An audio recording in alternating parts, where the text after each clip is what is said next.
Hi, it's Lindsay Allen. Hope you're all really well. Um, Based on last time when we ran out of time and the suggestion that I sent you to do something beforehand, I thought that I'd record a little presentation for you if you've got a few minutes to watch. So the theme that we're going to be thinking about at the next session is how we create little storytellers. So how do we help our kids not only be able to read and partake in stories from books, but be able to tell their own stories, to be able to tell us what they've done. So that's our topic for today. So we're going to start off with a quote from Daniel Ling. Daniel Ling, who you might remember I described as a very clever man. The man who came up with the Ling 6 sound test that helps us check what a child can hear away from the audiology clinic. Daniel Ling said, progress in academic subjects among children with hearing loss under the age of 8 or even 9 is much less important than the development of their spoken language. Once children can communicate, they can catch up academically. So what did he mean by that? Well, I guess he was thinking about the amount of pressure that's on kids today to keep up with the curriculum in school. And actually, that if we don't help children fill in those language gaps, that's going to have a much more significant impact upon them in the long term. Because when we're thinking about children learning to read and to write, well, it's language that underpins all of that. So you can learn your letter sounds and you can learn to even read words, but unless you understand what those words mean and you know how to construct a sentence and to construct a story, because you have stories in your head, you have language in your head, actually those skills will go on not to be so useful because you don't have the language that underpins it. So what makes a good story? Do you have a favourite story you remember from childhood?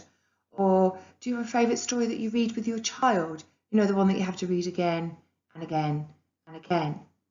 Well, let's think today about what makes up a good story, what stories are made up of, and think about some of my top tips to help your child move through these stages of story development. So let's start off by thinking about what children like to talk about. So what is it that motivates them to share their news, to share their story with you? Well, a bit of a giveaway is in the photograph. So when children start, they're really motivated to talk about hurt, things that have happened to them, that have hurt them. And the research shows us that, like we didn't know. So by around 2 years of age, children will refer to negative past events, especially to injuries. Have you had to sit in bed with your child as they point out all the little places on their body where they've hurt themselves? And you have to go, oh no, look, you've hurt your finger. Oh no, look, you hurt your leg, even though it's so small that you can't see it. So we all know that this is a topic that children are really motivated to talk about. That's because they like drama. Nobody wants to watch a television programme or a film when nothing happens. You wouldn't watch a film where someone was just describing getting ready to go to work. So we find that in the research too, that children, even when they produce fantasy stories, so they're on to things like being fairies or spacemen or aliens or Spider-Man, that between the ages of 2 and 5, they're really preoccupied with themes of aggression, death, hurt or misfortune. So thinking about storytelling, there are 4 main stages that children go through. And we're going to think about them and my top tips on if your child is at this stage, what you could do to help them get to the next one. So the 3 stages are something called heaps, something called sequences, and then when we get into what I would call true narrative development. So when we're thinking about heaps, we're thinking about vocabulary, having lots and lots of words and knowing the words for lots of things. So we think about it in terms of quality and quantity. So they don't just need to have lots of nouns or loads of colours and numbers. They need to know words like how to describe how things feel, like they're soft or they're sticky, and how they feel, like they're happy or they're sad. So we often find with children that they'll end up with a huge noun vocabulary, the things that you can see, but actually they need to know lots of words of things you can't see, like how you feel and how you think. Research shows us that the size of a child's vocabulary at 5 is related to the number of words they've heard in the first 3 years of life. And that's difficult for children with hearing loss. There may have been a period of time where they didn't have access to sound through amplification, or there may be times where they can't wear their amplification, or it's not been appropriately fitted. We know that the average 8-year-old who's got typical hearing knows 10,000 words. And these words can't all be from when you have taught them directly. Children are learning words through overhearing and listening to words around them, which is why we need to check that the amplification is set as best as it can be so that they can get soft speech and they can listen to speech in noise. And as I said before, both the quantity and the quality of words is important. So we can start to really get out of our comfort zone. So I always think, well, if the child knows cut, do they know slice or chop? If they know happy, do they know excited? If they know sad, do they know glum or grumpy? So thinking all the time, if my child knows this word, what other information can I add to really help expand their vocabulary? The second stage of narrative development we call sequences. And you know you're in sequence land when you start using the word and a lot, or and then, or first and then next, because that all relates to making a sequence in your language.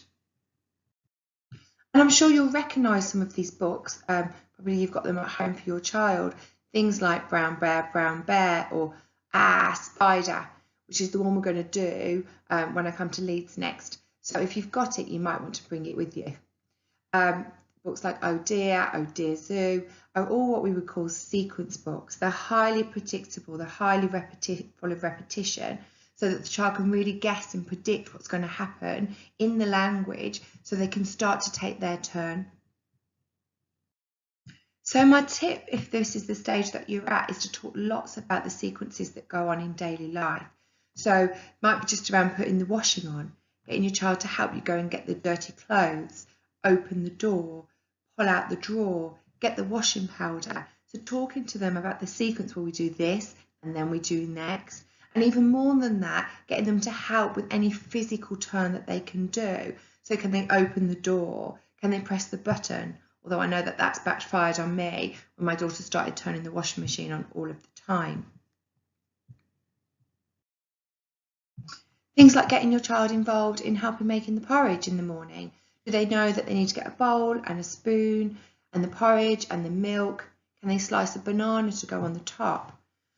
And even more than just talking about the sequences of things that you do, remember it's about talking about the sequences of things that you think.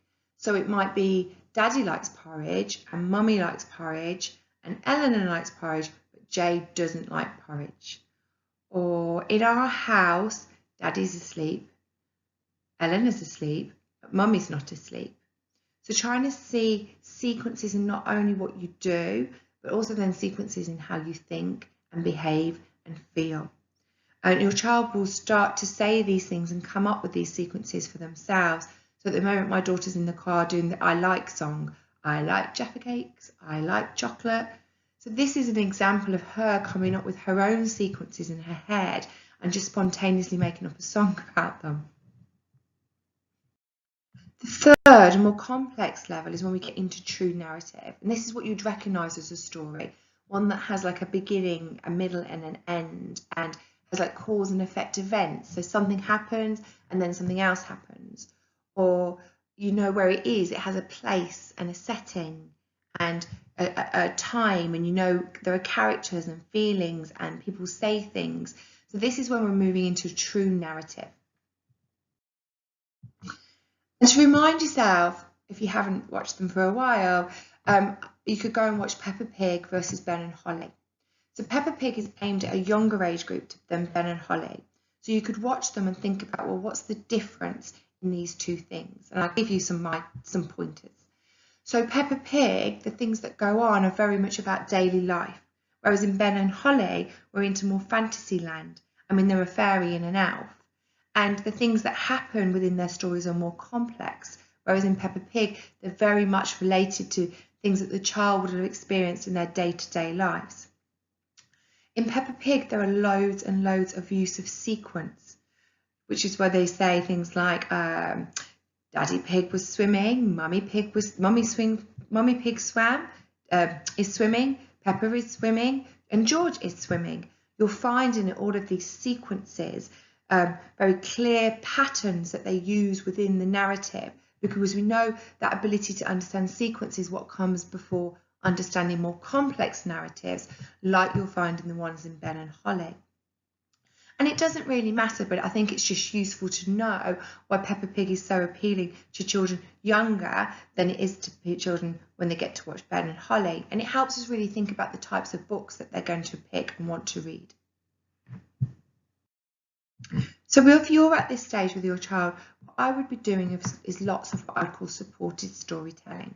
So once you've been out and experienced something with your child, remember it's got to have some drama. They don't often really just want to talk about, well, once they're past the Peppa Pig stage, they don't really want to talk about the fact they just went to the shop to buy some bananas. If something happened at the shop, like they dropped the banana on the floor, or they dropped their ice cream at the park, or they got dog poo on their shoe, these are the things that are really interesting to talk about. If you can, taking a quick photo is obviously a fantastic memory aid and helps you structure that conversation, and supporting them to retell somebody else. So what I'd be doing is like lots of setting it up. Can you remember to tell Daddy? We went to the park and leaving them gaps within the story so they can fit in the words that they can. So you're like building a scaffold around their storytelling ability. And I would call this supported storytelling. So when looking for books and sharing books, there are some other top tips I'd like to share. Of course, you need to read the same book over and over again. And often we don't get a choice in this. I think we're on 2 weeks of the same book every night in my house. We can just read the book to the child and the child can listen, but research shows us that much more than just reading to children and letting them hear the words, it's far more important that we have a two-way dialogue. So that means reading, letting them read it to us, reading, missing bits out for them to fill in. Books are obviously a fantastic way to develop vocabulary because they make you say all sorts of words that you don't generally need to say in your everyday life. So you don't need to say penguin very often when you're going to the shops in the UK. It just gives you the opportunity to use lots of words that you wouldn't normally use just in day-to-day chat. So when looking for books, look for ones that have got good language in them and really provide lots of opportunity for repetition, especially in the early stages of language development. That repetitive sequence type book is really important, enabling the child to take their turn in the dialogue with you. Think about ones that play around with language. So things that have lots of rhyme in them. I love the book called Socks. I think I showed you on one of the earlier slides. It sort of makes up lots of words. It's Sockalicious, Soccertastic. And it plays with language, letting children hear how rhyme and sequence goes into words. Some are really good at giving you ideas around play. So taking an idea from the book and then acting it out in imaginative play. Things like stuck in a truck, the duck. I've got a word finding difficulty today. The one where the truck gets stuck and I can't remember the name of it. So you'll have to forgive me. I've been up since 4:30 with Eleanor. So duck in a truck. So you might just then act out that idea and use some Play-Doh and get a car stuck and everybody have to push it. So taking a key idea from a book is a really good idea. Don't forget the classics, because things like Three Bears, Little Red Riding Hood, there is a sort of presumption that children have that knowledge by the time they get into early school, and that sometimes the curriculum can be based on a knowledge of those classics. Choose diverse topics because they'll give you diverse vocabulary, but most of all, don't forget to have fun. So that's my little video for you today. Hopefully it was better than just having to read some information. Have a think before you leave. Give yourself 2 more seconds and think, well, what is my take-home message from what I've just heard? What is 1 or 2 things that when I go back to my life in a second that I don't want to forget, that maybe I want to put into action with my child? And I really look forward to seeing you soon. All right, take care. Bye.